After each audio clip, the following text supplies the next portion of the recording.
ఏంటి మళ్ళీ గడ్డం పెంచుకుని తిరుగుతున్నావా? అప్పుడు శైలజ, ఇప్పుడు నేనా? శివ, నాకెందుకో కరెక్ట్ టైంలోనే వెళ్ళిపోతున్నా అనిపిస్తుంది. ఇప్పుడు నాకు సంతోషం కన్నా ప్రశాంతత అవసరం. అది నువ్వు నాకు ఇచ్చావు. ఇక నువ్వు ఆలోచించాల్సింది నీ లైఫ్ గురించి. నువ్వు తీసుకునే ప్రతి స్టెప్ కేర్ఫుల్గా వే. మళ్ళీ టెర్రస్ మీద ఒంటరిగా కూర్చొని ఏడుస్తావో ఏమో.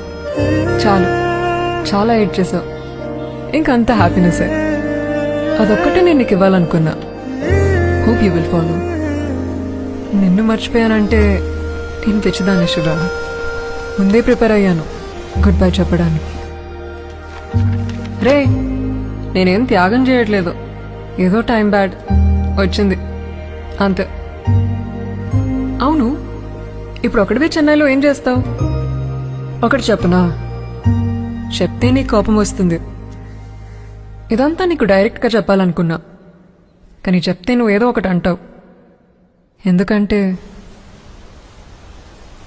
నీకు మాట్లాడడం రాదు కదా.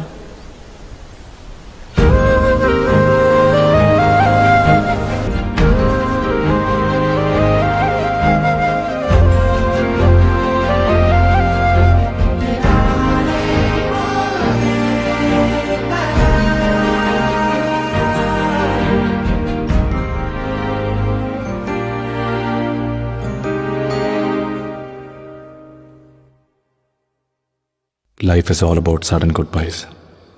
Handle it with care.